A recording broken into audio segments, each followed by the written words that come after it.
Hello, Flavia, Deborah, and Andrea. Welcome back. It's April 10th, 2025. And guess what? We're taking another deep dive into your English lesson from April 8th. Exactly. It's like a little refresher to help you remember all the amazing things you've learned and, of course, practice speaking more English. We'll be looking at your class notes and breaking down each section bit by bit. So we'll cover pronunciation, grammar reading, and even writing. Remember, all of this is to help you speak English even better. So are you ready to start? I think so. Let's dive right in. Okay, perfect. So first up, we have pronunciation. Pronunciation. Now let's all say it together. Ready. Pronunciation. Great job. Now let's look at some general sounds. First, I'll say the word slowly, and then you can repeat after me. Ready. Bald. Daughter. Mother. Brother. Biologist. Nutritionist. Started. Like, Hair, nails. Yeah. Nails. Little Tired. tired. Usually. Excellent. Excellent. Children. barbecue. What? Always. Always Pie. Student. student. See, You're already getting the hang of it. you're doing fantastic. Now let's move on to some similar sounds. These words might sound a little alike, but it's really important to listen for those tiny differences. Okay, let's start with Swim Ma'am Instagram. Can you hear how the vowel sounds are very close, but not quite the same? Right. And how about nature culture? Future. The che sound at the end is similar but changes a little bit each time. Yes, exactly. And here's a tricky one. Ride, but we pronounce it like raid. Oh, that is tricky. Now, what about much church watch? Much church watch. Listen closely to how your tongue moves when you make those truss downs. And here are a couple more. Wash fish. Yeah. And then pat a fat. Wash fish, pat at fat. Can you hear how the vowel sounds change even though the surrounding letters are similar? These are great examples. Okay. Okay, let's try a few more. Ate fate, Huh? and then authority, awful, almond. Ate fate, authority, awful, almond. Perfect. Yeah. You're really paying attention to those subtle differences in sound. Okay, now we're going to look at some different sounds to see how just one tiny change can make a big difference in the meaning of a word. For example, the letter I and the letter A. Listen to these two words, bit and bat. Do you hear how changing that one sound in the middle completely changes the word? That's right. And here's another pair, at and ate. It's just that extra E at the end that changes the vowel sound and makes it a completely different word. Exactly. Okay, let's try a few more cook and book. Oh, Just that small change at the beginning completely transforms the word. you got it. And here's another one, more and core. Again, a tiny change creates a whole new word. Now listen to these questions. Mm-hmm. What is she like? What is she like? What does she look like? These questions all sound very similar, but because of those small sound differences, they actually have completely different meanings. So paying attention to those sounds is super important. You're absolutely right. If you accidentally say ship when you mean sheep, people might get confused. So those subtle sound differences are really important for clear communication. Okay, so now that we've tackled pronunciation, let's move on to grammar. Grammar. Let's say it together, grammar. This is all about how we put words together in the right order to make sentences that make sense. In this lesson, you learn about how to use auxiliaries. Did, does will. These are like little helper words that tell us when something happened. That's right. So did is for things that happened in the past, like yesterday I did my homework. The word did tells us that the homework happened yesterday. Right. And then we use do and does for things that happen regularly in the present. So we might say, I do my homework every day. That means it's a habit or something you do often. And we use does with he, she, and it. So we would say she does her homework after school. Does tells us that it's something she does regularly in the present. And then we use will for things that are going to happen in the future. So we could say, I will do my homework tomorrow. That means it hasn't happened yet, but it's planned for the future. Exactly. Those little words are super helpful for understanding when something happens. They're like little time markers for our sentences. Now you also have a link in your notes to learn more about Present Simple Academia. BSB Grammar A1 2002-50408, Unit 7, presentsimple.pdf. Present simple is how we talk about things we do regularly, like every day. Yeah, present simple is one of the first things you learn in English because it's so useful. We use it to talk about our habits, our daily routines, and things that are generally true, like the sun rises in the east. It's a fact that happens all the time. And let's look at a few examples from your own lives. Flavia, in your bio, you wrote, I live in São Paulo. That's present simple because it's where you live all the time. You also wrote, I cook barbecue. That's something you like to do often. And Deborah, you wrote, I work as a nutritionist. That's your regular job. And you also wrote, I swim. That's something you do for fun in your free time. These are all things that you do regularly, so we use present simple to talk about them. And Andre, you wrote, I live in an apartment. That's your current home. Yeah. And you also wrote, we enjoy spending time together. That's something your family does regularly. These are all great examples of present simple. Now think about your own day. What do you usually do in the morning? What do you do at work or school? Think about how you can use those present simple sentences to talk about your everyday life. Perfect. Okay, so now that we've covered pronunciation and grammar, let's move on to reading. Reading. Let's say it together. Reading. This is all about looking at words and understanding what they mean. Like when you read a story or some information.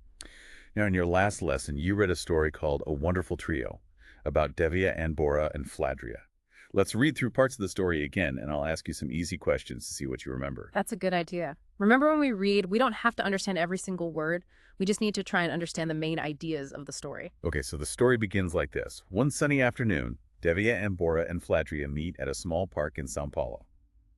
So where are Devia, Anbora, and Fladria? They are in a park. Right. Suddenly, Fladria sees something strange behind a tree. Look, she says, there's a white rabbit with a vest and a watch. So what did Fladria see? A white rabbit? Yes, but the rabbit runs fast, shouting, I'm late. I'm late for a very important date. What did the rabbit say? He said, I'm late. Right. Without thinking, Anbora runs after the rabbit. Davia and Fladria follow her. The rabbit jumps into a hole in the ground. Anbora looks inside and disappears. Fladria and Davia hold hands and jump too. So where do they go after the rabbit? They go into the hole? Yes. They fall for a long time. Then boom, they land on soft grass. When they stand up, they see a strange place with big flowers and talking animals. Where are we? Davia asks, I think this is Wonderland, says Anbora. I read about it in a book. Suddenly, a cat with a big smile appears. Welcome, travelers, he says. You must visit the Queen of Hearts. But why? Fladria asks. She needs help. Her roses turn blue, and she wants them red again. So who was the first character they met in Wonderland? Yes. The three friends decide to help. On their way to the Queen's castle, they meet many curious characters. Who made my roses blue? She shouts. The friends stay calm. Devia gives her red fruit juice to paint the flowers. Anbora waters the plants. Fladria sings a happy song to make the Queen smile. Now, who did the friends need to help in Wonderland? The Queen of Hearts. That's right. And why did the Queen need their help? Her roses turned blue, and she wanted them to be red again. Exactly. Now, the story continues. Devia talks about nutrition with the March Hare. Eat more carrots and less cake, she says. What advice did Devia give to the March Hare? She told him to eat more carrots and less cake. Right. Anbora sees a talking flower and teaches it about biology. You need sunlight and water, she explains. What did Anbora teach the flower? She taught it about needing sunlight and water. Yes. Fladria teaches the Queen's guards how to say colors in English. Red, blue, green, she says with a big smile. So what did Fladria teach the guards? She taught them the names of colors. Perfect. Now, how did the friends make the Queen's roses red again? They used red fruit juice to paint them. Right. And how did Fladria make the Queen happy? By singing her a song. Yes. The white rabbit appears again and claps. Follow me, he says. They jump into a new hole and land back in the park. So did the friends return home safely? Yes, they went back to the park. Okay, great. Now let's look at some of the questions from your notes. Question 1. What happens when the friends follow the white rabbit? The answer is B. They fall into a hole and go to Wonderland. That's right. Question 2. How do the friends help the Queen of Hearts? The answer is C. They paint the blue roses red and make her smile. Good job. Question 3. What does Devia say to the March Hare? The answer is C. Eat more carrots and less cake. You're remembering everything perfectly. Now, question 4 has 3 sentences, and you have to decide if they are true or false. The first one is the Queen of Hearts wants her roses to be blue. Is that true or false? That's false. She wanted them to be red. Exactly. The second sentence is Anbora teaches a flower about biology. Is that true or false? That's true. Right. And the last sentence is Fladria gives the Queen a red dress. True or false? That's false. She sang her a song. Exactly. Now for question 5, you have to put the words in the right order to make a complete sentence. The first one is, they fall a hole into... How would you arrange those words to make a sentence? They fall into a hole. Perfect. The next one is, Devia fruit juice red gives the Queen. How about that one? Devia gives the Queen red fruit juice. Excellent. And the last one is, big. They home with ghost smiles. How do those words go together? They go home with big smiles. That's right. You did a great job understanding the story. Reading is such a fun way to learn new words and see how sentences are made. So make sure to keep reading as much as you can. Now, for the last part of our deep dive, let's talk about writing. Writing. Let's say it together. Writing. This is how we use words to write down our thoughts and ideas. In writing exercise 1, you answered some questions about your lives. Andrea, one of the questions was, does he work? And you wrote, yes. He works as a sergeant in the Air Force. That's a fantastic complete sentence. And Deborah, one of your questions was, where do you work? But you didn't write an answer. Remember, it's important to answer these questions with full sentences. Can you tell us where you work now? And Flavia, one of your questions was, where do you live? And you also didn't write an answer. Remember, the answer is, I live in Sao Paulo. Make sure to write complete sentences so you can practice putting all those English words together. That's right. When you write full sentences, you're really thinking in English and learning how to express yourself clearly. Now, for writing exercise 2, you had to write about a family member. You could describe them, talk about what they do, or even share a story about them. Here's an example of what someone wrote.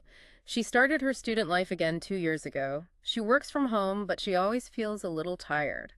Her daughter and mother say she studies too much. Her brother laughs when she says she has no time to cook or read a good book.